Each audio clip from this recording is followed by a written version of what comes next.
மூல பதியடியோ மூவிரண்டு வீடதிலே.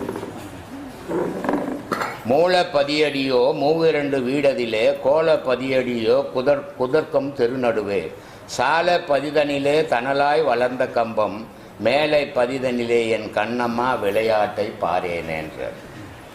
இப்போ அகஸ்தியர் சொன்னார்ல, அதே தான் இதுவும் வித்தியாசமா இவருடைய பாணியில் இவர் சொல்றாரு. மூலப்பதினா ரெண்டு பதி இருக்குது ஒரு மனுஷனுக்கு. ஒரு பதி இது, ஒரு பதி மூலாதாரம். இது மூலப்பதி. மூலப்பதியில் என்ன ஆகுதுன்னா நெருப்பு மாதிரி எரிஞ்சின்னு தான் விந்து. அந்த விந்து ஆகப்பட்டது நெருப்பு மாதிரி எரியலன்னு சொன்னால் மனிதன் மரணத்துக்கு போயிடுவான். இப்போ டாக்டர்கிட்ட போனீங்கன்னா 3 நாடி பிடிச்சி பார்ப்பார் கையில். இப்போ பெருவாரி கரெக்டாக நாடி பார்க்குற டாக்டர் இல்லை. போன உடனே உன்னையே கேட்டு அவரே மாத்திரை எழுதுறாரு. முன்ன வந்து இந்த 3 நாடி வைத்தியனாக இருந்தாலும் டாக்டராக இருந்தாலும் பார்ப்பாங்க. அந்த 3 நாடி என்ன நாடி? பித்தம்,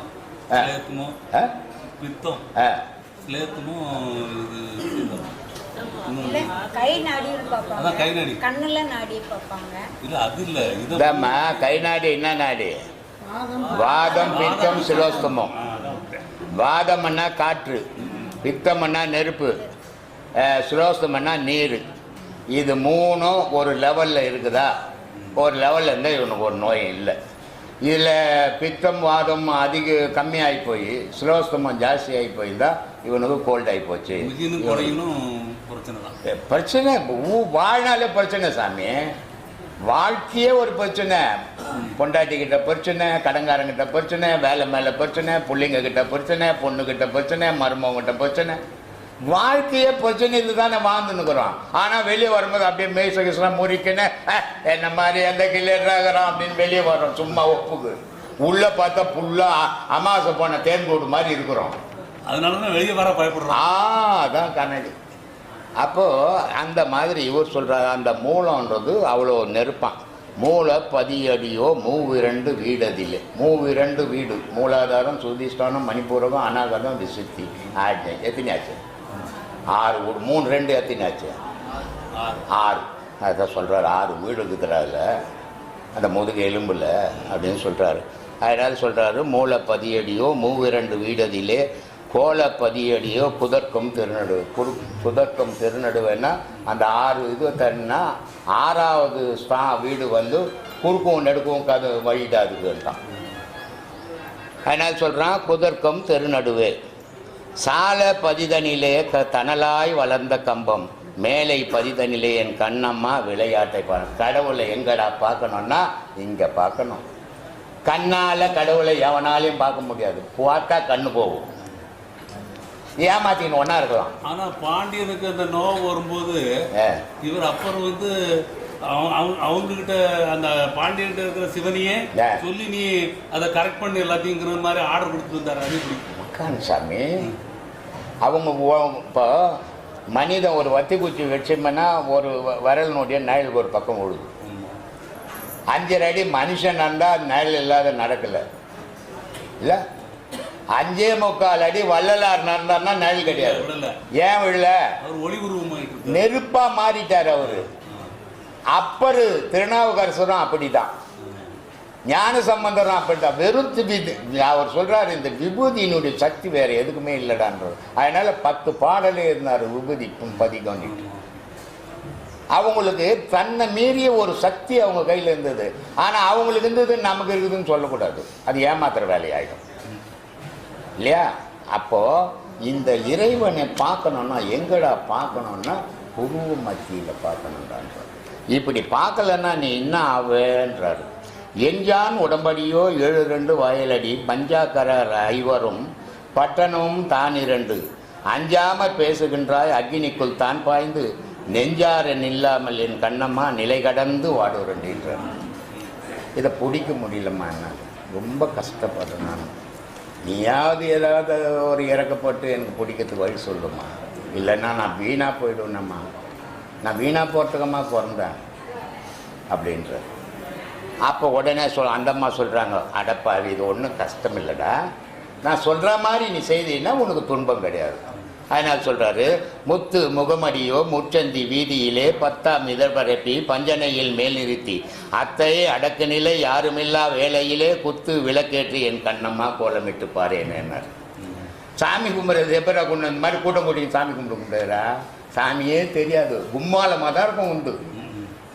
அப்போ எப்படிம்மா சாமி கும்பிட? தனி ரூமுக்கு போயிடுறா, உன் மூச்சை அடைக்கிறான். அத்தை அடக்குன்னா மாமியார்கிட்ட போகிறான், முட்டுக்கட்டை எடுத்துக்கணும், இருக்க சொத்தெல்லாம் என் மேலே ஏது அப்படின்னு போகிறான். அத்தை அடக்கு, அத்தைன்னா மூச்சை அடக்கு. அதை அடக்கிட்டு பாடுற அந்த புரு மையத்தில் அம்பாள் வந்து நடனம் ஆடுவாடான்றான். அப்போது தெய்வத்தை எப்படி வழிபடணும்னு நமக்கு சொல்லி கொடுத்துக்கிறாங்க. ஆனால் நம்ம பகுத்து தெய்வ வழிபாடு நடத்துகிறோமே தவிர உண்மையான தெய்வ வழிபாட்டில் போகிறதில்லை. ஏன்னா உண்மையான தெய்வ வழிபாடு கடினமான கஷ்டம், பகுத்து தெய்வ வழிபாடு சுகம், சந்தோஷம், கூட்டு பிரார்த்தனை. அது ஆனால் தெய்வ வழிபாடு இல்லை, அது மத வழிபாடாக மாறிடும். நீங்கள் பிடிக்கணுன்றீங்க, அது நிலையா நிற்க மாட்டேன், நிற்காது. அவ்வளோ சீக்கிரம் நின்று போச்சுன்னா உலகத்தில் இருக்கிறவங்களாம் பிடிச்சிடுவாங்க.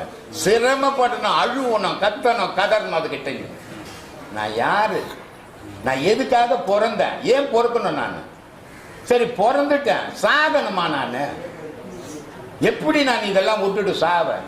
அப்போ நான் யார் தான், எதுக்காக தான் வந்தேன், எனக்கு பதில் தெரியணும். அதுதான் இந்த பாடம். இந்த பாடத்தை கரெக்டாக பண்ணிங்கன்னா அதுக்கு விடை கிடைக்கும். சொல்லுங்க சாமி, என்ன பாட்டு டீ வருதா இல்லையாப்பா? நம்ம ஆள் சொல்கிறான், ஏங்க வயிறு அப்படியே ஊதுதுங்க, திக்கு திக்கு திக்குன்னு எரியுதுங்க இந்த பாடம் பண்ணான் அப்படின்றான். இது எரியறதுக்கு தானே நான் பாடமே கொடுத்துக்கிறேன் உனக்கு.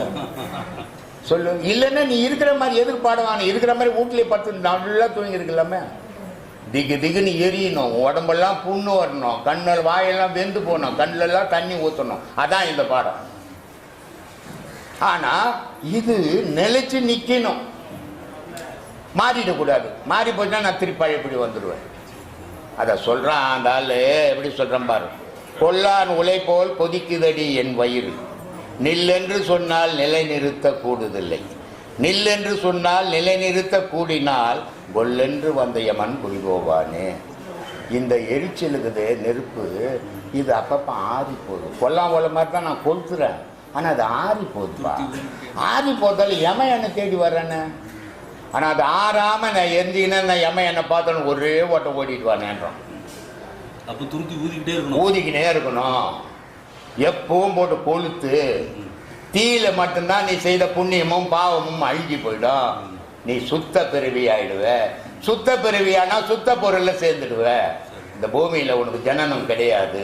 ஜனனம் இல்லைன்னா மரணம் கிடையாது. இதான் சாமி ஞானம். இப்படி இருக்குது. ஆனா கடினம், ரொம்ப கஷ்டம் இந்த பாதை. இது மற்ற ஆசிரமங்க மாதிரி உட்காரு, உள்ள போ, மேல போ. படிச்சதுலயே ஒவ்வொரு வார்த்தைகளை வாசித்து நிறுத்தி நிறுத்தி கொண்டு வந்தா வேற வேற அர்த்தங்கள். என்ன பண்ற சாமி, என்ன பண்றது?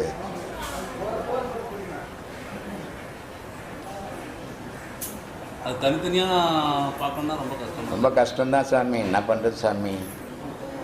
சொல்றான், உனக்கு உயிர் மனிதன், உனக்கு உயிர் எங்கன்னு உனக்கு தெரியுமாடா? நீ தானே உயிர் தானே நீ. அப்போ உன் உயிர் எங்கக்குதுன்னு நீ தெரிஞ்சுக்கினியா? தெரியுமா உனக்கு எப்போது? இல்லை அப்போ உன்னை பெற்ற அம்மா சொல்லி கொடுத்தாளா?